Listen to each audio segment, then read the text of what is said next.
friends, I want to welcome you to the Bridge Between Us podcast. I'm your host, Melinda Patrick, and I have a very special guest with me today. I actually met her this past fall. She spoke at a women's conference that I attended. It was actually a conference for women speakers, Christian women speakers.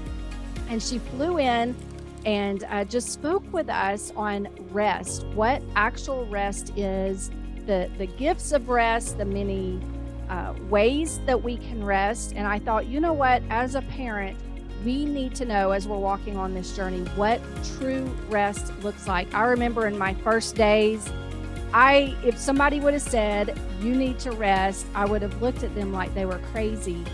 It was the last thing I wanted to do, but more than anything, it was probably the most important thing I needed in that time.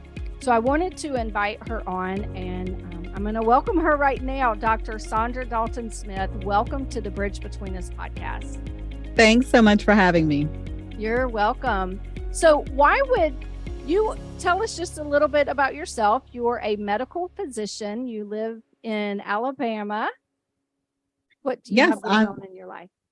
Yeah, you're exactly right. I'm an internist. I've been in clinical practice now for over 20 years near the Birmingham, Alabama area.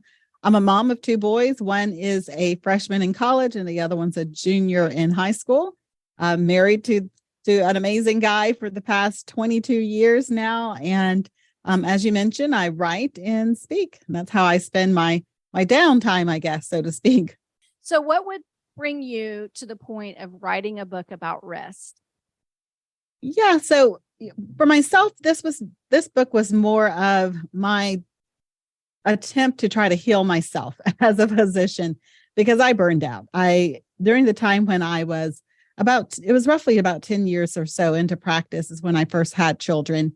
And so I was working ridiculously long hours while still trying to manage two toddlers at home. My sons came kind of back to back. So within 21 months of each other. So I had two in diapers, working 40, 50 hours and then being a full-time parent, it felt like, with all the things that come with parenting, and just really felt like I'd gotten to a place in my life where the things that I've been praying for, children, which didn't come easy for my husband and I, the career that I spent most of my life training to have, I was standing in the blessings, exhausted and not even able to enjoy any of it. And I just recall one day, getting the kids from daycare and setting them in front of the TV and just laying out on my foyer floor and thinking, if this is success, if this is what I've been working towards, I don't want any part of it because it doesn't feel good. It doesn't feel like or look like what I'd anticipated. And I just really felt like in those moments, God just spoke to my heart. And the statement was, this is the first you've ever inquired of me about this situation. It's like, you haven't talked to me about how your life is going, or you really haven't talked to me in depth about your work ethic or your rest ethic. And I had never thought about that. I felt like I had a really great work ethic, but I had no rest ethic whatsoever, nor was I honoring any of the precepts in the Bible of what rest looks like. And honestly, nor did I have any intrinsic value for rest. And I think that for me, that was the journey. The journey was on returning the sacredness back to rest so that I understood the value of it. Yeah, I've done a lot of studies and read a lot of books the last 2 years over on the Sabbath and what it looks like to observe the Sabbath. And I learned in that the Sabbath we weren't created for the Sabbath, but the Sabbath was created for us, that God has given rest to us as a gift. And it's something that we most of the time just kind of put our hand up towards or stiff arm because we feel like we have to keep going on. But eventually we're going to find ourselves, just like you said, face down on the floor. Most of these parents that are listening into this podcast, I can relate to because I've walked through a crisis when my child came out embracing an LGBT identity. It's a trauma. It contradicts all my values and beliefs. It was a loss of dreams. It was a loss of hope.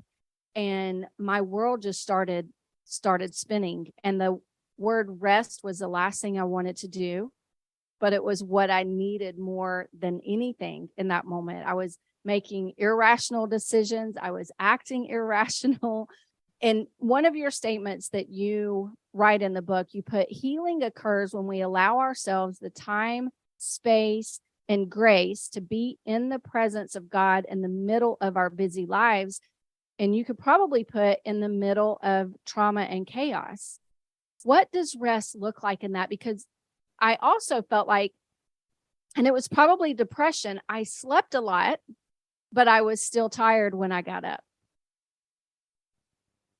Yeah, I think the thing you have to evaluate with that is, you mentioned you slept a lot, but you were still tired when you got up. So sleep, when a big part of my research is looking at the different types of rest, the different ways we can be fatigued and exhausted, and then the different types of rest or restorative activities, which is what rest is, that can pour back into us and fill up those places that have been depleted. And so, sleep is fantastic. I definitely think sleep is important, but sleep primarily falls under the physical aspect of rest. And what you're describing when you talk about any type of trauma or challenging experience, what you're in that case referring to is really a need for more emotional and maybe even social and spiritual rest, of which none of those you're going to get sleeping. And so, you could sleep all day long and still wake up tired, because the type of rest you're actually needing is the emotional rest of being able to have people in your life where you can be just very real, raw, and authentic about what you're experiencing emotionally. Having friends who are life-giving, those social rest people who can speak life back into you, who are affirming and who are uplifting. Having those moments with God where you're not asking questions, but you're just simply enjoying the intimacy of his presence. And so it's those types of rest that you are likely more needing, and maybe didn't even have a term to call them at the time, but the only way that many of us know how to rest is cessation activities. We think rest is just about stopping. It's just about sleeping, or it's just about going on a vacation, or it's just about quitting that job or quitting that child or whatever it is, taking a break away from something. And that is a part of rest. But the part of rest we oftentimes miss is the restorative aspect of rest, to pour back in and to fill us back up. And I think that is the area that most of us are missing in our lives. So in your book, you talk about different types of rest.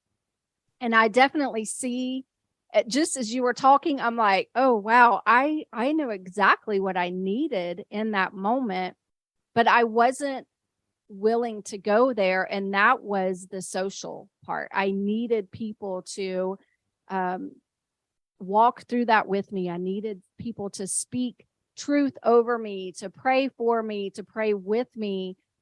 And I've said it often, is that when my daughter came out of the closet, I went in the closet. And so I shut myself off from the very things that I really needed in that time. And I isolated myself. So I understand the social part that I was definitely walking away from. What are other types of rest? Yeah. So the 7 types, just to get them kind of all named so I don't forget to mention any of them, are the physical, mental, spiritual, emotional, social, sensory, and creative. And so those are the 7. So physical is pretty easy, I guess, for most people to kind of wrap their head around. Passive form of physical rest being sleeping and napping. The active forms of physical rest, including things like stretching or, doing a leisure walk where you're getting your circulation and your lymphatics moving and your muscle flexibility and all those kind of things. Massage therapy, anything like that. Mental rest being the ability to clear your mental space, to be able to not have what we call monkey brain, or all the thoughts running through your head at one time, and allowing yourself to kind of have those mindfulness type moments where you have more clarity. So spiritual rest deals primarily with looking at your spirituality, not just from the religious kind of activities that we do, which are good, Bible reading and going to church and devotional time. All of those are good, but it's really more focused on the relationship over religion and building intimacy with God. And then, as we mentioned, emotional and social both deal with people. Emotional being your ability to be very open and expressive with people about what you're feeling. And then social being the people in your life and how they pull from you. If they're kind of negatively pulling from your social energy, then those people are draining your social rest. And then if they're pouring back in, they're life-giving, then they're increasing your social rest. So you want to make sure that you have a good amount of both in your life. Your family oftentimes are going to be pulling, clients, people who need things from you. You then have to evaluate who are the people in your life who don't really need anything from you, but just are life-giving, that are giving back. And then you have the sensory, which deals with just your sensory inputs. We're all being bombarded with all type of sensory overload within our life, from social media to computers to our notifications on our phones, to the lights, sound, smells, and all those things around us. Taking those things into account and making sure that you're allowing some time in your life where you're downgrading your sensory inputs. And then finally, creative rest, which deals with the ability to appreciate beauty in whatever form and let it inspire and motivate you. So whether that's natural beauty like the oceans and the mountains and the trees, or man-made beauty like art and music. I did something this year. I decided okay, so let's just full disclosure right here. I met you in November at the conference, and I got your book, and then I came home. We got, right into Thanksgiving, all the things. And I was like, okay, I have her book. It was on my nightstand. It's like, this is my next read. Well, December hit. Oh my goodness. I thought I was going to lose it. I was every bit of overload that you just talked about. Sensory, social. I probably was not creatively overloaded, but so I was like, I have got to read her book. And I got to the part about the creative rest. And you have a test, a small little test at the back of your quiz, more like it, at the back of your book. And you can tell which ones that you are really lacking in or needing rest in that area. And I needed some creative rest, not writing, not podcasting, not speaking creatively, but just something just to get away and be creative and do something for myself. And so I decided 4 times this year, I'm going to do something new, something that I've never done before. In January, I decided that I would take a flower arranging class. So I took that class, and I have been now arranging flowers every other week whenever I can get my hands on a cheap bundle at the grocery store or whatever. I've been arranging. It was like taking a Xanax. Like, it's so calming for me, and it adds beauty to my home. I really can't mess it up. You can, if the arrangement doesn't look good, you can rearrange it. But I was like, this is what I need. I need something different than what I have been doing. So yeah, I've already been learning. I love that. I love that. Actually, flower arranging, interestingly enough, actually adds a bit of creative rest with emotional rest. As some people will ask me about taking like painting classes. Is that creative rest? At the core of it, it has a bit of creative work tied into when you're actually having to put a demand on your creativity. Whereas creative rest is you're more taking into account what's already been created and allowing it to inspire and motivate and awaken something inside of you. However, I do think there's definitely benefit in classes like art classes or flower arrangement classes, not so much from the creative aspect necessarily for a lot of people, but in the emotional rest aspect. Because many of us, we shy away from expressive creativity, allowing ourselves to express our inner feelings kind of creatively because of, we all have our issues, but some of us have kind of people pleasing or, we don't like being judged. And, when you create something, there's an opportunity for people to judge it. And so having the freedom to be able to create something that without the fear of it being judged is an emotional release. And so, as you mentioned, you're creating these flower arrangements in your home. No one's judging them. It allows you to be able to experience the beauty of the flowers, which is the creative aspect, rest aspect of it. But it also gives you the freedom to express yourself in however you see fit. If you wanted all the red flowers on one side and all the blue on the other, you could do that. It's up to you. You get to choose. And having the liberty to do that is a gift. That's why I truly believe that, rest, it has its benefits, but it also has these gifts that are afforded to us when we allow ourselves to participate in them. And so I love how you describe that, because it really defines the gift of freedom that we get when we allow ourselves to rest in these different ways. I never looked at it that way. I just was like, oh, I'm getting some creative rest here. So that just makes me want to go out tomorrow and buy some more flowers. So you say in your book, you write, rest begins with a prefix RE because it requires us to go back to a prior state. It is a second chance. It's an opportunity to put back in order anything that has shifted out of alignment with God's best. And then you put a few sentences down, you put, rest will win every battle you initiate with it. Yeah, I think for many of us, when we think about all the ways we can mess things up, and, whether it's a conversation with our child or something with our spouse or, anything, there's so many ways we feel like we can mess things up that, there's times we feel like we need a do-over. And I feel like rest for a lot of us is that chance for a do-over. It's a chance to take a step back, to get kind of poured back into, to be refortified before you go out again. And I think for sometimes we avoid rest because we feel like, well, I'm just going to keep pushing and grinding and keep working on it, and I can eventually work myself into, making this better. When I think sometimes the best thing you can do is really take a step back and just take a breather moment before you enter in again. I know on this journey, I have needed a lot of moments to take a step back to reset. What are some gifts in this resting? Oh, there's so many. I mentioned about 12 in the back of the book, but some of my favorites include the gift of boundaries and the gift of reflection. And I mentioned the gift of freedom. But, I think the gift of boundaries, that's the first one I mentioned, because I feel like it's an area that many of us struggle with. We don't really have very healthy personal boundaries. And so, it feels like people are walking all over us, but they're only doing what they feel like they have the ability to do. They don't know what the boundaries are. So they just keep doing whatever, or requesting or demanding, because they don't know what the boundaries are. And I think we have to get comfortable with the mindset of boundaries by definition are confrontational. It can't be a boundary if there's not some level of confrontation. But confrontation doesn't have to be vicious or malicious. It doesn't have to be, painful. It just needs to be defined.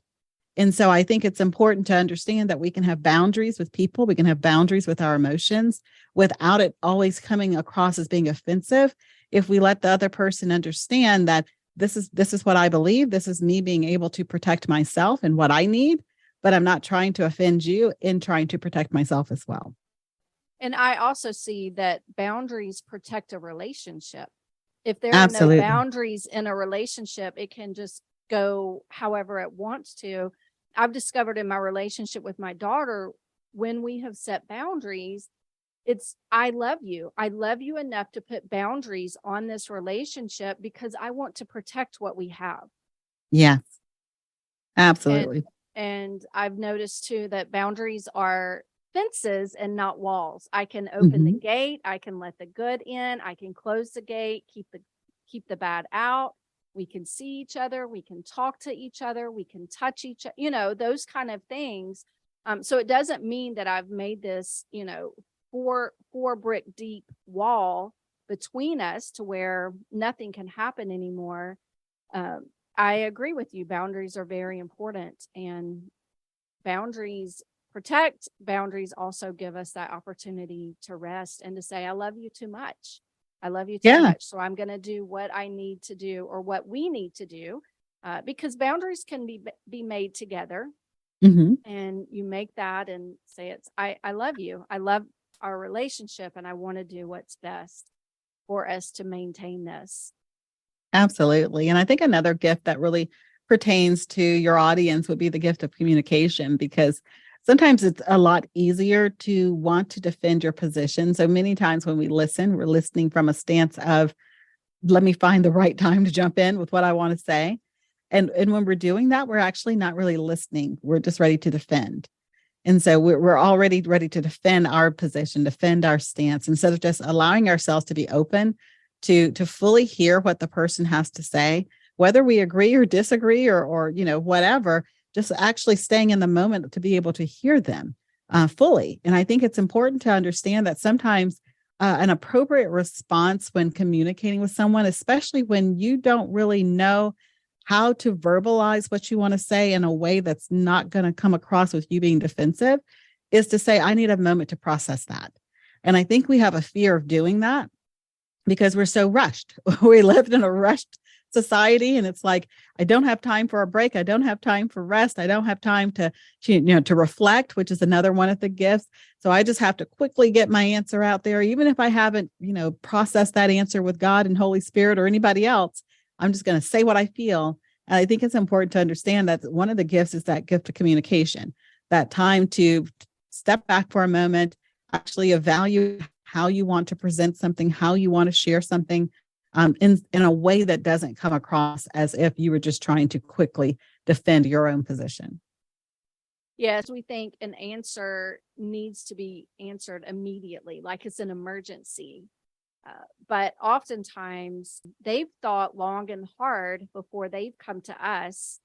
And so just out of respect for one another, we need to make sure we're taking that time as well. Because when we don't, we're saying things that we wish we wouldn't have said, or we're coming at it with anger or hurt, and we're acting in ways that we shouldn't be acting. And our goal, I might have already said this in the podcast, but our goal is not to have the right child, but to be the right parent. And I was thinking too, when you fly on an airplane, they always, before you take off, they say, okay, when the when the bag comes down, the oxygen comes down, you put your mask on first before you help anyone else. Why is it important let me rephrase it this way.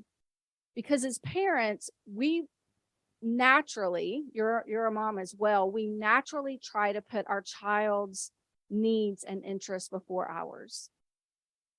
How is that really not always the best thing to do? Does that make sense? It does. It does. And I think the reason that becomes dangerous is because you're pouring from your place of emptiness in those situations.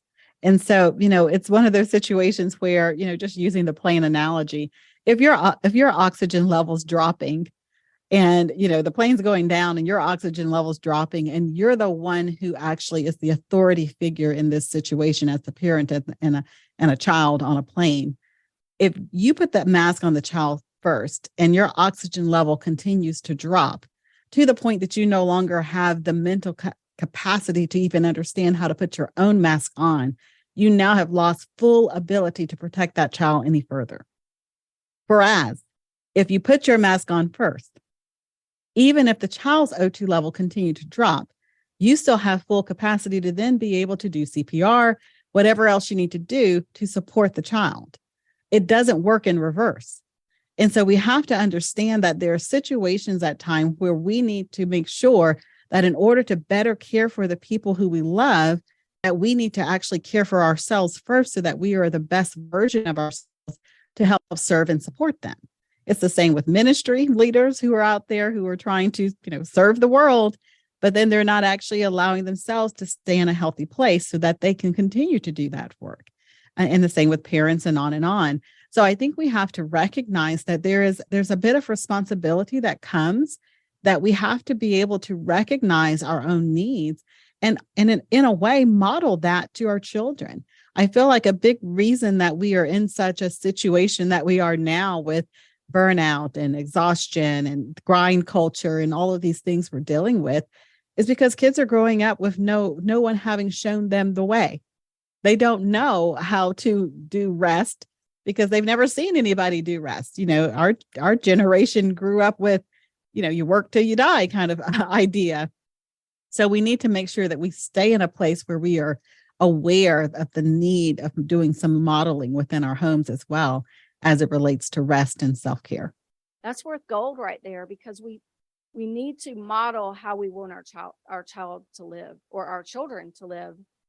And one of those is in rest. One of those is maybe getting counseling, or some other type of help that we need for ourselves, because when we walk through this journey, a lot of times we're wanting our child to go to counseling, or we're wanting our child to surrender their heart fully to the Lord, but yet we're not willing to walk in that either. So everything that we do, our child is watching us, and we have to make sure that we're modeling, living our lives based on how the Lord led his life. And we see oftentimes Jesus going away and having times of rest. He would get up early in the morning to go spend time with his Father, or he would leave where he had been with a big crowd and get on a boat just to have time quiet by himself. And so rest is very important. What would you say to the parent today, as we're wrapping up? Maybe they're thinking, oh, this is good for all of you, but you just don't understand. You don't understand how I can put rest in here. You don't understand how I can maybe even set a healthy boundary. What would you speak to that parent today? Well, I can say that I totally get that, because that's how I started this journey. You don't burn out being someone who loves rest. You burn out being someone who thinks rest is stupid. And so, that's kind of how I entered into this journey. It's like, people who need rest are weak, and they just need to get with it and move on.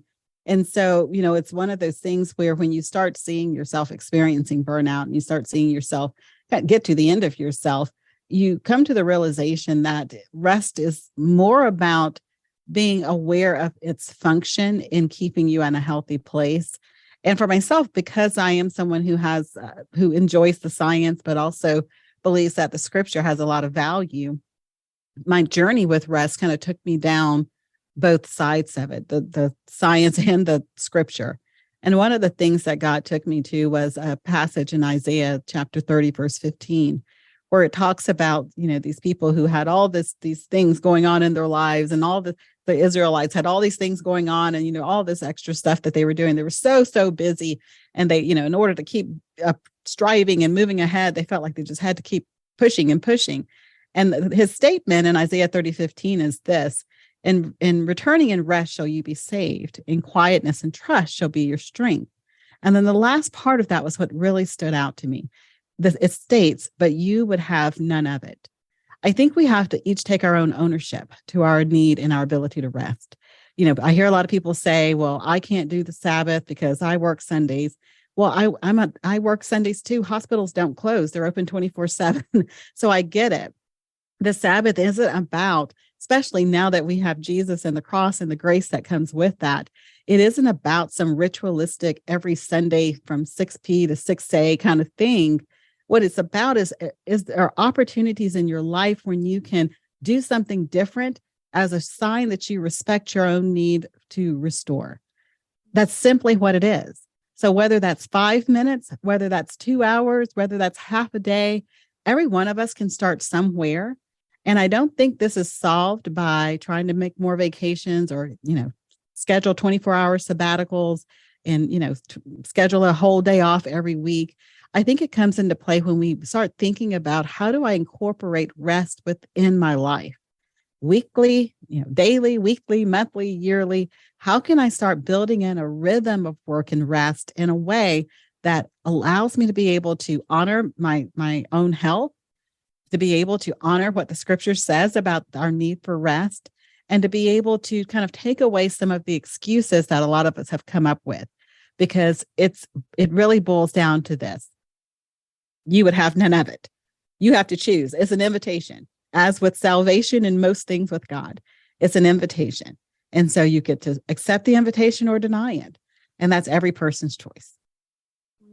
Wow. That is going to hit home. That hits home for me. That hits home, I'm sure, for a lot of people. Where can my friends find you? Where can our listeners find you? My main website is ichoosemybestlife.com. And I have a podcast of the same name, I Choose My Best Life. And the book we've been talking about, Sacred Rest, Recover Your Life, Renew Your Energy, Restore Your Sanity. It's available at all bookstores, including Amazon and Books A Million. Well, thank you so much for joining us today. Do you just have, I always like to ask the question before we close the podcast. Is there anything just bubbling up that you feel I really want to make sure I get this out before the podcast is over? I guess the only thing that kind of came to mind as we were talking was just to have grace for yourself. I think sometimes we don't have enough grace for our journeys. You know, the journey for every family, for every child, for every human is different. And so I think that's the beauty of how God uses life, is that, you know, your story with your child may be completely different than someone else's story, but God uses it all and he's able to redeem it all. And so just to have grace for your journey and just to embrace wherever you're at within that journey, whether that's the anger stage, the disillusionment stage, the joy stage, the top of the peak stage, wherever it's at, just allow yourself to have grace for where you're at in that journey. And I always like to remind parents too that God is greater than our biggest mistake. There is not one single thing that we can do that he's like, oh, they just blew it and it's done.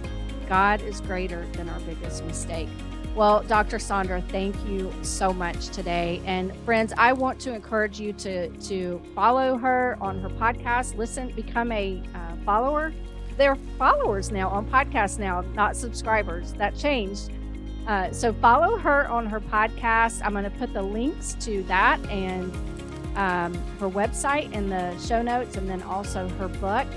And I want to encourage you this week to find one way that you can rest, maybe that is not sleeping. For those of you that feel like you sleep all the time, I want you to find one other way to rest. And I want you to reach out to a friend and let them know, hey, I heard this podcast, and I really want to practice resting.